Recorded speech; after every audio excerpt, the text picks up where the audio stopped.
Hello student, पीके academic classes में आपका स्वागत है। मैं पीके पांडे आज आपको पढ़ाऊंगा प्रश्नावली 1.2।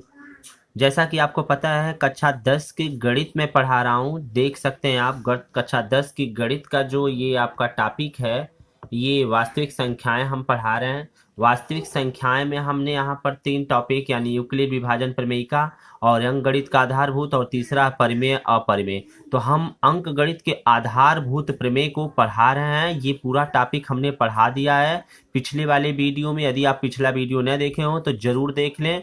उसके बाद हम क्या है इसके एनसीईआरटी प्रश्नावली को हल करने चल रहे हैं।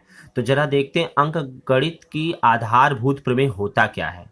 जी हाँ, अंकगणित की आधारभूत प्रमेय क्या है? प्रत्येक भाज्य, ये देख सकते हैं, भाज्य बराबर अभाज्य संख्याओं का गुणनफल, यानी अभाज्य संख्याओं के गुणनफल को ही भाज्य संख्या के रूप में यदि लिख दे तो अंकगणित की आधारभूत प्रमेय कहलाता है। जैसे 10 को 5 गुणे 2 लिखते हैं तो यानी 10 बराबर 5 गुणे 2 लिख सकते हैं, यानी अभाज्य है। 2 और 5 दोनों क्या? अभाज्य। अभाज्य संख्या का गुणनफल करके यदि हम कोई भाज्य संख्या ला दें तो ऐसे थ्योरम को, ऐसे प्रमेय को अंकगणित के आधारभूत प्रमेय कहते हैं। इसी को आधार बनाएंगे अब हम। जी हाँ, अब हमारा प्रश्नावली स्टार्ट होता है। प्रश्नावली 1.1 मैंने करवा दिया, प्रश्नावली 1.2 है। तो लिखा रहा निम्नलिखित संख्याओं का अभाज्य गुणनखंडों के गुणनफल के रूप में व्यक्त कीजिए।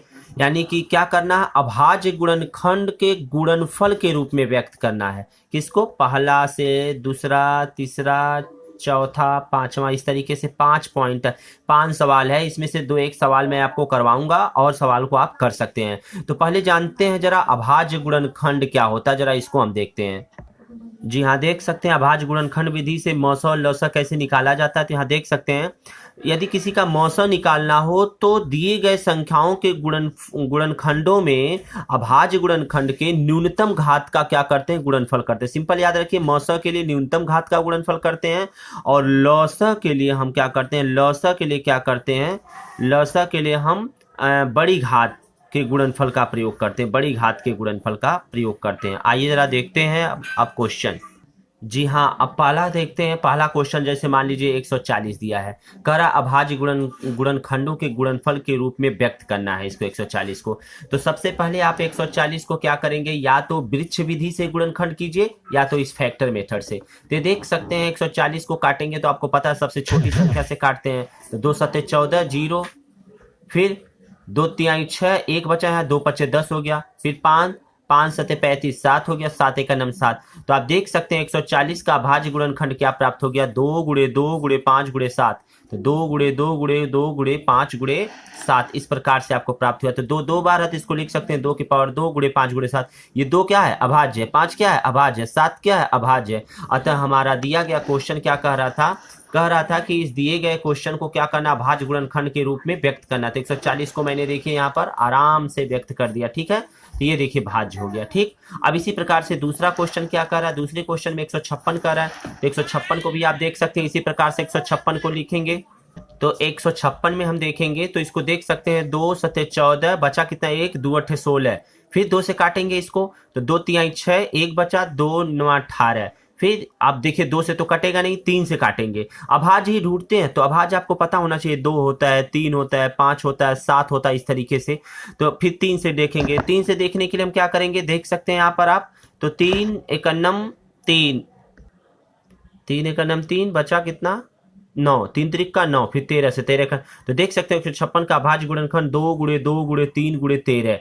तो ठीक है, 2 के पावर 2 है और 3 गुणे 13 या 2 और 3 और 13 सब क्या है? अभाज्य है। अतः हम 156 को अभाज्य के रूप में लिख दिए। इसी प्रकार से आप इन क्वेश्चन का इसका और इसका आप आराम से कर सकते हैं। ये आपका होमवर्क है, यानी 38 25, 505 और 74 28 29, ये आपका होमवर्क है। आप इसे इस प्रकार से कर लेंगे। आइए चलते हैं अब एनसीईआरटी का दूसरा क्वेश्चन। जी, अब दूसरे क्वेश्चन को देखते हैं। कह रहा पूर्णांकों के निम्नलिखित युग्मों में मौस तथा लौस ज्ञात कीजिए। जांच कीजिए कि दो संख्याओं का गुणनफल बराबर मौसा गुणे लौसा होता है। दो संख्याओं का गुणनफल मौसा गुणे लौसा यानी ए गुणे बी बराबर मौसा गुणे लौसा, ये आपको पढ़ाया गया है। जी हाँ, आप देख सकते हैं किन्हीं दो संख्याओं का ए बी और बी के बीच में दो संख्या दिया हो, मौसा लौसा निकालना तो फार्मूला होता है मौसा गुणे लौसा बराबर पहली संख्या गुणे दूसरी संख्या, यानी एच गुणे एल बराबर ए गुणे बी। चाहे इसको इधर लिखे चाहे इसको इधर लिखे, ठीक है, यही फार्मूला हम वहां प्रयोग कर रहे हैं। यानी कि यही टॉपिक पूछ रहा था, मौसा गुणे लौसा। तो 26 और 91 का पूछ रहा है, कह रहा है कि 26 और 91 का मौसा और लौसा ज्ञात कीजिए। सबसे पहले 26 और 91 को आप सबसे पहले लिख सकते हैं 26 बरा, पहले 26 को इस तरीके से लिख लीजिए, फिर 91 को लिख दीजिए। तो 26 को जब लिखेंगे तो 2 एकड़ नम 2, 2 तिहाई 6 हो जाएगा, फिर 13 से कटेगा 13 एकड़ नम 13, फिर 91 को 7 एकड़ नम 7, बचा कितना 2, 7 त्रिक 21 हो जाएगा, फिर 13 से। तो आप देख सकते हैं 26 को आप लिख सकते हैं 26 बराबर 2 गुणे 13, और 91 को लिख सकते हैं 7 गुणे 13। तो आपने क्या देखा यहाँ पर, देखा ये कि 26 और 91 का लौसा, सबसे पहले क्वेश्चन में आप देख सकते हैं क्या पूछ रहा है, मौसा और लौसा ज्ञात कीजिए। तो 26 और 91 का सबसे पहले लौसा, इन दोनों का लौसा निकाल लीजिए। इसे वृक्ष विधि से भी कर सकते थे। वृक्ष विधि मतलब यहाँ 26 लिख करके इसको 2 और 13 ऐसे भी लिख सकते थे, ठीक है, इस तरीके से आप लिख सकते थे। लेकिन इसको इस तरीके से भी करिए, चाहे वृक्ष, जो भी आपको आसान लगे। तो 26 और 91 का लौसा पूछ रहा है, तो 2 गुणे 7 गुणे 13। तो आप पहले लौसा कैसे निकालते हैं, देखिए लौसा निकालने का एक फार्मूला आपको बताया गया था। दो संख्याओं का लौसा का मतलब कि क्या करते हैं, इनके पावर जो होते हैं सबसे बड़ा, यहां देखिए 2 के पावर 1 है, यहां पर है ही नहीं, तो 2, ठीक है, तो ये भी लेंगे क्योंकि सबसे हाईएस्ट यहाँ पर 2 है। फिर 13 यहाँ पर है, एक बार 13 यहाँ पर, एक यहाँ पर, एक यहाँ पर, तो 13 भी ले लेंगे, और 7 एक पावर 1 है और कहीं नहीं है। तो लौसा का मतलब दोनों में से ऐसी संख्याएं ढूंढते हैं जो सब में हो। अगर 2 से ज्यादा बार हो तो उसको एक बार लिखते हैं, और जो कॉमन ना मिले उसको भी लिखते हैं। तो देखिए 2 के पावर 1 यहाँ पर है, तो हमने 2 लिख दिया, फिर 7 लिख दिया, फिर 13 लिख दिया, और इसका गुणा कर देंगे, यही आपका 182। 7 दूनी 14, 13 14 में गुणा करेंगे, या ऐसे भी लिख सकते 13 दूनी 26, सते 182। 26 और 91 का मौसा यदि निकालना, तो मौसा में आपसे बताया गया था कि सबसे न्यूनतम घात, यानी जो दोनों में कॉमन हो। तो देख सकते हैं यहाँ भी 13 है, यहाँ भी 13 है, और कुछ तो कहीं कॉमन है नहीं, तो इसलिए इसका मौसा क्या हो जाएगा, 13। तो अब हम चलते हैं सत्यापन, क्योंकि ये क्वेश्चन कह रहा है कि इसकी सत्यापन कीजिए, मौसा तथा लौसा ज्ञात कीजिए, जांच कीजिए कि दो संख्या। तो मौसा निकाल, तो सबसे पहले फार्मूला क्या है, मौसा गुणे लौसा बराबर, निकाल लीजिए। तो मौसा कितना है 182, लौसा कितना है, मौसा 82 13 है, और लौसा कितना है 182। दोनों के यहाँ गुणा कर दिया जाए तो 2366 आ गया। और 26 और 91 का आपस में पहले गुणा कर लीजिए, तो 26 91 के 26 2366 आ गया। तो इसका मतलब आता है, कह सकते हैं संख्याओं का जो गुणनफल है, यानी कि a गुणे b बराबर क्या है, मौसा गुणे लौसा, यानी कि यह गुणे l। ये वाला फार्मूला देखिए, यानी ये दोनों आपस में क्या है, बराबर आता है, ये सिद्ध हो गया, ठीक है। इसी प्रकार से आप दूसरे क्वेश्चन को भी कर सकते हैं। 510 और 92 को आप क्या करेंगे, ये देखिए क्वेश्चन नंबर दूसरा, यहाँ देख सकते हैं 2 और 3 क्वेश्चन है। तो पहला क्वेश्चन करवा दिया हूँ, दूसरा मैं एक बार हिंट दे रहा हूँ, तीसरा आपके लिए होमवर्क रहेगा, ठीक है, देख लीजिए ये। तो इसी प्रकार से आप देख सकते हैं दूसरा क्वेश्चन क्या है, 510 और 92, ये पहले लिख दिया है, तो पहले ये आपको सबसे पहले ये निकालना है, और फिर 92 का निकालना है। तो देखिए 2 एकड़ नम 2 हो गया, या 2 दूनी 4 हो गया, 1 बचा, 2 पचे 10 हो गया, फिर इसके पास 1 बचा, तो हो जाएगा 2 पचे 10 हो जाएगा। देख रहे ऐसे काटिए, 2 दूनी 4, और कितना इसके पास बचा 1, 2 पचे 10, कितना इसके बाद 2 पचे 10, तो 255 देखिए हो गया। फिर इसको अब 2 से कटेगा नहीं, 3 से देखते हैं, तो 3 चौके 3 8 24 हो गया, 1 बचा, 3 पचे 15 हो गया। फिर 5 से कटेगा, 5 एकड़ नम 5। जैसे देखिए आप ऊपर धीरे नीचे से ऊपर चलते चले जाइए, जिससे कटे वही लिखते चले जाते हैं। इसी प्रकार से 92 को भी आप सोच सकते हैं, 2 चौके 8, 2 छक्के 12, फिर 2 दूनी 4, 2 तिहाई 6, इस तरीके से काटते चले जाएंगे। तो 510 का गुणनखंड यदि फैक्टर देखेंगे, तो 510 को ऐसे लिख सकते हैं, और 92 को ऐसे लिख सकते हैं। अब जरा देखते हैं 510 और 92 का लौसा कितना होगा। लौसा का मतलब दोनों में क्या है, यहाँ पर देखिए 2 है, तो पहली बात 1 1, यानी 2 लिख देंगे। फिर उसके बाद यहाँ देखिए कहीं नहीं कॉमन है 2, तो 2 लिख देंगे। फिर यहाँ देखिए यहाँ भी 3 है, लेकिन यहाँ 3 नहीं है, 3 लिख देंगे। फिर 5 लिख देंगे, फिर 17, फिर 23, मतलब जो अलग अलग हो उसको भी लिख देते हैं, सिंपल तरीके से समझ लीजिए आप लौसा के लिए। तो ये हो गया, इनका गुणा करेंगे तो ये प्राप्त हो जाएगा, आपस में गुणा करेंगे। इसी प्रकार से 510 और 92 का मौसा देखेंगे तो 2 है, दोनों में कॉमन देख सकते हैं, दोनों में कॉमन क्या दिख रहा है, 2 कॉमन दिख रहा है। तो यही 2 यहाँ हम क्या करेंगे, लिखेंगे। तो देखिए अब सत्यापन क्या करना, मौसा गुणे लौसा बराबर a गुणे b। तो मौसा गुणे लौसा, तो मौसा ये है, मौसा ये है, लौसा ये, आपस में गुणा करके ये आ जाएगा, और इन दोनों संख्या का जो दोनों संख्या दिया था उनका गुणा कर देंगे, तो इतना आ गया था, दोनों के आपस में बराबर। इसी प्रकार से आप तीसरा क्वेश्चन जरूर कर लेंगे। आइए अब चलते हैं क्वेश्चन नंबर 3 की तरफ। जी हाँ, अगले क्वेश्चन पे चलते हैं। क्वेश्चन नंबर 3 क्या करा, अभाज्य गुणनखंड विधि द्वारा निम्नलिखित। तो देख सकते हैं यहाँ पर अभाज्य गुणनखंड विधि में मौसा और लौसा निकालने के लिए क्या निकालना है, 12 15 और 21 करना है, फिर 17 23 और 29 का, फिर 8 9 और 25 का। 3 क्वेश्चन यहाँ पर दिए हुए हैं। तो इसमें देख रहे हैं हम, मान लीजिए पहला क्वेश्चन हम पकड़ते हैं यहाँ पर। तो सबसे पहले 12, 15 और 21 का अलग अलग देखिए वृक्ष विधि से यहाँ से किया गया है, ठीक है, वृक्ष विधि से गुणनखंड किया गया है। तो 12 का करेंगे तो सबसे पहले 2 और 2 छक्के 12, 6 आ गया। फिर इसका करेंगे तो 2, 2 तिहाई 6 हो गया। इस तरीके से आप देख सकते हैं, ठीक। इसी प्रकार से हम 15 का यदि करेंगे तो 3 पचे 15 हो जाएगा। 21 का करेंगे 3 7 21 हो गया। अगर हम अलग अलग लिखेंगे, 12 का लिखेंगे तो 2 गुणे 2 गुणे 3 यानी 2 गुणे 2 गुणे 3 कर देंगे।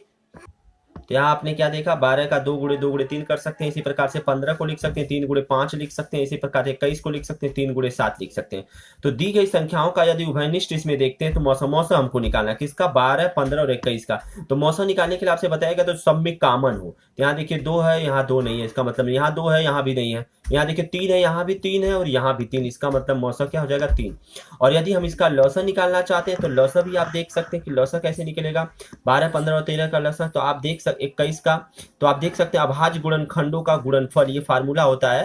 तो अगर लौसा निकालना हो तो लौसा निकालने का फार्मूला देखिए यहाँ लिखा गया, लौसा बराबर बड़ी घात का होता है, बड़ी घात का लिखते हैं और गुणनफल करते हैं, और मौसा के लिए न्यूनतम घात का गुणनफल करते हैं। तो इस प्रकार से आप यहाँ देख सकते हैं अभाज्य गुणनखंडों का गुणनफल करने के लिए लौसा बराबर, सबसे पहले इसमें देखिए 2 और कहीं नहीं है तो 2 लिख लीजिए, 2 और कहीं नहीं है तो 2 लिख लीजिए, 3 यहाँ यहाँ यहाँ तो 3 एक बार लिखिए। फिर देखिए यहाँ पर अब नहीं है, अब इसमें देखिए 5 है, यहाँ नहीं है 5 तो 5 लिख दीजिए। फिर 7 देखिए और कहीं नहीं है, फिर 7 लिख दीजिए। कहने का मतलब लौसा में सबसे आसान तरीका होता है जो कॉमन मिले उसको लिखिए, जो कॉमन ना मिले उन सबको भी लिखते चले जाए बस। 2 गुणे 2 गुणे 3 गुणे 3 गुणे 5 बराबर हो जाएगा 420। अतः लौसा बराबर क्या हो जाएगा, 12, 15 और 21 का 420। ठीक है, इस तरीके से यही क्वेश्चन में पूछ रहा था कि क्या करना है, इसका मौसा और लौसा ज्ञात करना है। इसका दूसरा और तीसरा आप आराम से करेंगे और ये आपका होमवर्क है। आते हैं चौथे क्वेश्चन पे। तो देखिए अगला क्वेश्चन है, मौसा बराबर 9 दिया है और लौसा इसका ज्ञात करना है। तो मौसा दिया है, देख लीजिए, इसका लौसा ज्ञात करना तो लौसा गुणे मौसा बराबर दो संख्याओं का गुणनफल। तो लौसा लिख दीजिए और गुणे मौसा का मान दिया है 9 और पहली संख्या कितना है 306 और दूसरी संख्या कितना है 657। अतः हम कह सकते हैं कि इनका आपस में गुणा करेंगे तो लौसा बराबर 9 बटे भेज देंगे तो हो जाएगा लौसा बराबर 306 गुणे 657 बटे 9। हल करेंगे इसको तो ये आपका आ जाएगा 22, 33, 8। ठीक है, इस प्रकार से आप लौसा देख सकते हैं इन दोनों संख्याओं का, ये लौसा हो जाएगा। ठीक है, ये आसान है, इसमें ज्यादा आपको परेशानी नहीं होनी चाहिए। आगे देखते हैं क्वेश्चन नंबर 5वां। जी हाँ, देख सकते हैं क्वेश्चन नंबर 5वां क्या कर रहा है। क्वेश्चन नंबर 5वें में आप देख सकते हैं, जांच कीजिए कि क्या किसी प्राकृतिक संख्या n के लिए संख्या 6 के पावर n अंक 0 पर समाप्त हो सकती है। तो ध्यान दीजिएगा, 6 के पावर n का कह रहा है कि गुणनखंड करना है, क्या वो 0 पे समाप्त होगी। तो सबसे पहले मैं आपको बता दूं, तो देख सकते हैं 6 के पावर n शून्य के साथ समाप्त होगी। यह तब संभव होता है जब यह क्या है 5 से विभाज्य होगी। सबसे पहली बात, ये 5 से विभाज्य होगी। 5 से विभाज्य होने के लिए आपको याद होना चाहिए कि अंत में 0 हो या तो अंत में 5 हो। किसी संख्या के अंत में 0 लिखा हो या 5 लिखा हो तो 5 से विभाज्य होगी। तो 6 के पावर n का अगर हम गुणनखंड करेंगे तो 6 बराबर 2 गुणे 3 हो जाएगा। तो यहाँ देखिए 2 और 3 प्राप्त हो रहा है। तो देख सकते हैं कि 5 अभाज्य संख्या यह संभव नहीं है, क्योंकि 6 के पावर n के अभाज्य गुणनखंडों में केवल 2 और 3 प्राप्त हो रहा है। अंकगणित की आधारभूत प्रमेय की सहायता से अद्वितीयता का गुण आवश्यक करता है कि 6 के पावर n के अन्य गुणनखंड नहीं हो सकते। अतः प्राकृतिक संख्या n का कोई भी मान ऐसा नहीं है जिसके लिए 6 के पावर n अंक शून्य प्राप्त हो सकता है। तो देख सकते हैं ये जो पावर n दिया था यहाँ पर, ये 6 के पावर n, ये कह रहा है कि n का मान बताइए कि क्या ये 5 पे या शून्य पे समाप्त होगी। तो जो वो मान आ ही नहीं रहा है तो कैसे 6 पे समाप्त होगी भाई। तो इसलिए n का मान कोई प्राप्त ही नहीं होगा। अतः यह संख्याएं 6 पे यानी 6 के पावर n अंक शून्य समाप्त होगी। ठीक है, अतः यह आपका क्वेश्चन नंबर 5वां था। अब चलते हैं क्वेश्चन नंबर 6 पे। जी क्वेश्चन नंबर 6वां देखते हैं, करा व्याख्या कीजिए कि 7 गुणे 11 गुणे 13 भागा 13 और 7 गुणे 6 गुणे 5 गुणे 4 गुणे 5 गुणे 3 गुणे 2 गुणे 1 प्लस 5 अभाज्य संख्याएं क्यों हैं। तो सबसे पहले 7 गुणे 13 गुणे 13 भागा 13 बराबर हल करेंगे। तो पहले यहां से इन सबको क्या करेंगे, आपस में गुणा कर लेंगे। तो 7 11 में हो जाएगा 77 और 77 13 का गुणा करेंगे तो हो जाएगा 1001। और फिर ये प्लस लिखा है तो प्लस 13 लिख देंगे, यहाँ प्लस 13 है, भाग नहीं है, प्लस 13 है तो प्लस 13 लिख देंगे। उसके बाद क्या करेंगे, इन दोनों को जोड़ेंगे तो हो जाएगा 1014 प्राप्त हो गया। ठीक, उसी प्रकार से आप देख सकते हैं 1014 का, अब यहाँ 1014 का क्या करेंगे, गुणनखंड ऐसे निकाल लीजिए, 2 से काटिए इसको, ऐसे काटते हुए चले जाएंगे आप, तो 2 पच्चे 10 हो जाएगा, उसके बाद 0 हो जाएगा यहाँ पर, क्योंकि एक तो होगा नहीं, 2 अंक जब एक साथ पकड़ते हैं तो 0 बढ़ा देते हैं, और 2 सत्ते 14 हो गया। फिर देखिए किससे कटेगा, 3 से कटेगा, 3 दूनी यानी 3 एकड़ नम 3, 2 बचा, 3 छक्का 18, 2 बच 3 नवा 27। फिर किससे कटेगा, ये डायरेक्ट 13 से, आप देख सकते हैं 13 13 ही हम 169, फिर 13 से, तो आप देख सकते हैं आप 2 गुणे 3 गुणे 13 गुणे 13 इसका गुणनखंड हो गया। चूंकि यह दो संख्या, ये देख सकते हैं 2 3 13 ये सब क्या है, अभाज्य है, तो अभाज्य गुणनखंडों का ये गुणनफल है, अतः हम कह सकते हैं कि 1401 जो है वो क्या है, एक आपकी संयुक्त संख्या है, और संयुक्त संख्या में ये क्या होगी, भाज्य संख्या होगी, अतः 7 गुणे 11 गुणे 13 प्लस 13 जो होगी यह आपकी एक भाज्य संख्या है। इसी प्रकार से दूसरा देखते हैं, 7 गुणे 6 गुणे 5 गुणे 4 गुणे 3 गुणे 2 गुणे 1, तो आप सबसे पहले इनका आपस में गुणा कर लीजिए, तो 7 गुणे 6, 6 पच्चे 30 हो गया, 4 तिहाई 12 हो गया, 12 दूनी 24 हो गया, 24 तिहाई आपका 72, और फिर उसके बाद 7 का गुणा करेंगे तो ये आपका हो जाएगा 50 40, उसके बाद इसमें 5 जोड़ दीजिए, तो 5 जोड़ दीजिए, और फिर 5 जोड़ने के बाद जो आएगा आंसर हो जाएगा 50 45, ठीक है। तो अब 50 45 का गुणनखंड करेंगे, अगर 50 45 का ऐसे गुणनखंड कर लीजिए 50 45 का, तो 5 से काटिए, इसे काटते हुए चले जाएंगे तो आपको प्राप्त हो जाएगा 5 गुणे 1009, ठीक है।